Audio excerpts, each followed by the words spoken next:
Hello friends, ఈరోజు మనం చిన్న బేబీస్ కోసం ప్రోటీన్ పౌడర్ ఎలా చేయాలో చూసేద్దాం.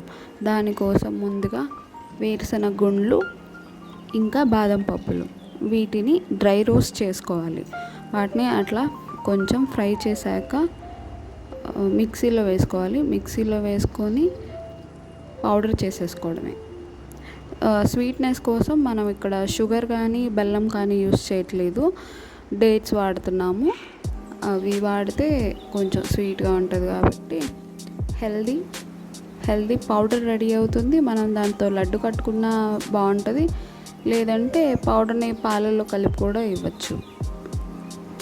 ఇలా లడ్డు అయితే కొంచెం తినగలే స్టేజ్ వచ్చిన బేబీస్కి ఇస్తే బాగుంటుంది.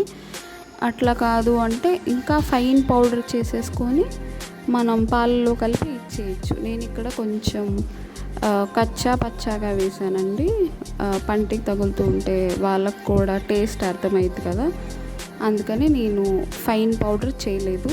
మీకు ఫైన్ పౌడర్ కావాలంటే ఫైన్ పౌడర్ చేసుకోవచ్చు, లేదంటే కొంచెం పెద్దవాళ్ళు అంటే మనం ఇట్లా కచ్చా పచ్చగా అయినా చేసుకోవచ్చు. చూడండి, మనం ఇందులో ఆయిల్ కానీ ఇంకా గీ కూడా వాడలేదన్నమాట. అయినా కూడా లడ్డు బాగా వస్తుంది కదా, మంచిగా ఫామ్ అవుతుంది. లడ్డు చేయడానికి కట్టడానికి కూడా బాగా వస్తుంది. ఇలా మీ చిన్న బేబీస్కి పెట్టి హెల్తీగా ఉంచండి. బేబీస్ని కొంచెం పౌడర్తో చాలా లడ్డూస్ వస్తాయండి. మనం రోజుకి ఒకటి ఇస్తే సరిపోతుంది బేబీస్కి. Please do subscribe, like, comment and share.